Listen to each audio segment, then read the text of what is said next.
Hello? Hello?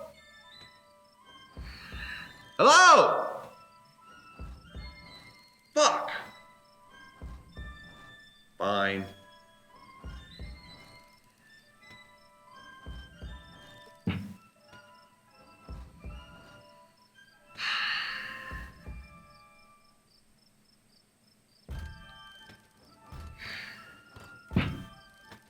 Anyone here? I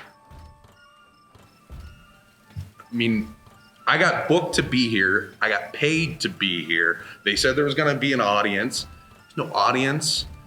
There's no owner, no bouncer, no bartender. The drinks were left on the table. Like, what is this? Like, what am I supposed to do? I mean, there's a microphone. I'm already here. Fine. I'll do it. It's the greatest night ever.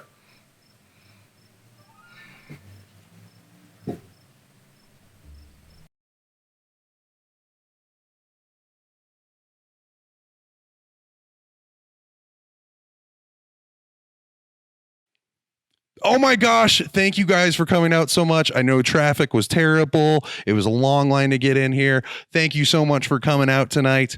We're going to have an amazing night. Hi, my name is Ryan, and I realize when I wear this jean jacket that I look like if Zach Morris from Saved by the Bell, if he got cancer. Okay, I get it. It's a terrible joke. No one likes that joke. Everyone wishes Screech got cancer. I get it. Let's try to talk about something else. I don't like the holidays. I'm not a big fan. I know things are tough now, but I realized this past year was the worst holidays I've had. A few days before Christmas, I found out that my brother-in-law, who's been with my sister for over 10 years, we found out that he has been cheating on her for over a year.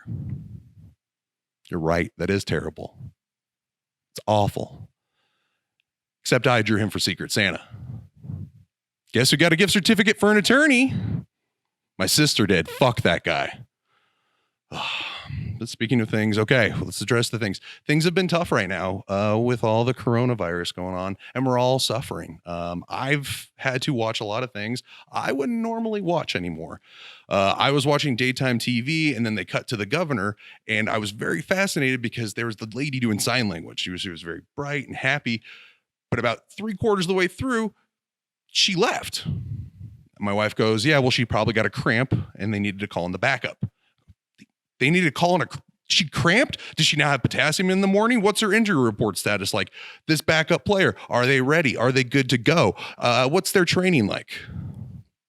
What I'm trying to say is I miss sports. I'm really desperate for sports. I need some sports back in my life. That being said, during my downtime, I've tried to watch a lot of movies. Recently saw the movie Midsommar. Any of you seen the movie Midsommar? No? Okay. Well, I'm going to spoil the shit out of this movie for you right now because that movie is just the story of Boulder. Let me explain for those of you who don't understand the city of Boulder in Colorado. This movie is about a bunch of European white people who are cliff bound, who throw the elderly off these cliffs to appease the sun god. Then they kill every minority student in town for trying to learn too much, while they end up electing the blonde-haired girl with the journalism degree their queen because she can do the most drugs. Boulder. Speaking of Boulder, I had a very interesting experience there recently. Outside a show, I met my first ever flat earther. Just as surprised and awkward as you. I get it. So I wanted to learn her ways. I wanted to hear the arguments. So she goes, well, the ground I'm standing on is flat, so the earth must be flat. And they can say whatever they want on the internet. Conversation got worse as we went along. She goes, my friend's in town from Chicago, Illinois. Took me 30 minutes to explain the S was silent.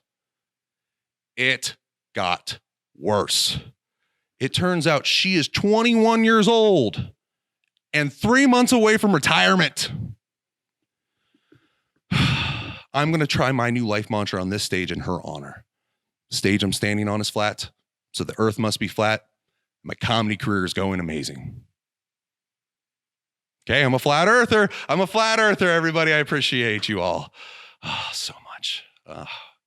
But these are trying times, everybody. Most businesses are closed right now. I'm very lucky that when I'm not a comedian to packed houses, I have a regular job that isn't going anywhere. I sell weed. But this disease has changed things up for me a little bit. I'm kind of like a weed Nazi now. Customers have to come in. They have to get hand sanitized before they come in. And you just literally, you got to look at these people and you're like, one pump, no weed. 2 pumps, no weed. Get out of here. Oh, did you drop that? Get out of here. You dropped the hand sanitizer. Get out of here. You guys like the new material, right? You can tell. I feel it. Excellent. Well, we've talked about the bad things. Let's talk about my favorite thing, me. A little about myself. I'm Irish Catholic. I'm very Irish Catholic. I have 44 first cousins. 8 of them are cops. One's an attorney. We don't talk about him. I can list off my cousins pretty fast if you're interested. Okay, not all at once. I get it. Okay, I'll do it for you. Patrick, Megan, Aaron, Connor, Megan, Aaron, Connor, Patrick, Megan, Aaron, Connor, Megan, Aaron, Connor, Patrick, Megan, Aaron, Connor, Patrick, Aaron, Connor, Megan, Aaron, Connor, Patrick, Megan, Connor, Patrick, Megan, Aaron, Connor, Patrick, Aaron, Connor, Megan, Patrick, Connor, John.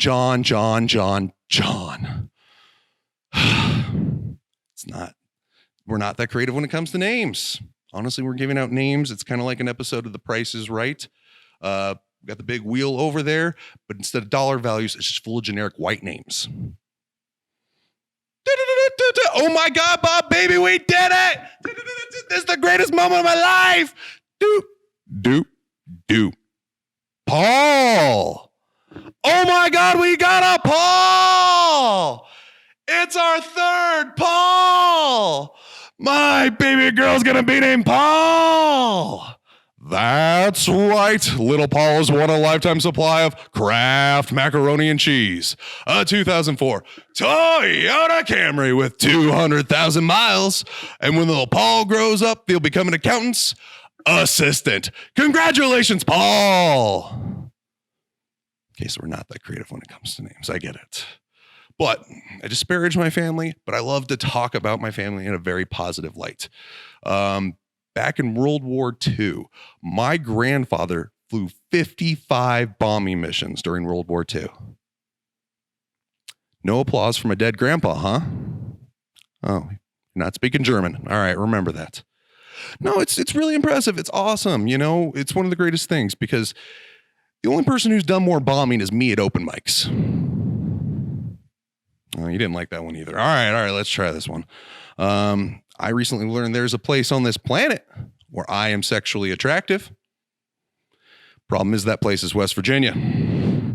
For those of you who don't know much about West Virginia, have you ever seen the movie WALL-E? They based that movie off West Virginia. A lot of large people in hover-rounds going over a big pile of crap. So a little more about myself. I recently lost 95 pounds. Thank you. I'm very proud of myself too. Clearly, I'm no Boulder 10. I'm a nice, comfortable Colorado 5. But I didn't realize that there's a multiplier when you're going to West Virginia called being upright and having a job that turns a Colorado 5 into a West Virginia 9. Just walking in the bar, I'm just slinging dick. Problem is I brought my wife with me. This became awkward because she became a West Virginia 11. This became even more awkward because a bunch of the guys at the bar started throwing napkins at her. I had no idea what that meant either. Until somebody leaned over and goes, "That's how West Virginia anoints their new queen." Which may seem nice, but I had to stay in West Virginia 2 more weeks. Speaking of fun things, I'm going to ask you guys a fun question. Do you know where all 94 Buicks go to die? You in the back? West Virginia, creative answer. I like it. You're very close. Actual answer, Greeley, Colorado. Greeley, Colorado. All right. I appreciate you guys. Thank you for coming out to my special. This is one of the greatest moments of my life. You've been an amazing audience. So I'm going to leave you with one last joke and get you out of here, okay? I was walking around Longmont here earlier today. Same amount of people in here, but I happened to see somebody wearing an O.J. Simpson jersey. You can't wear that, right? That's not acceptable. Because if you're allowed to wear that, I'm allowed to wear my Cosby sweater collection. Oh, thank you so much. Oh, you guys have been wonderful. Let's give it up for your amazing host. Y'all have a great night.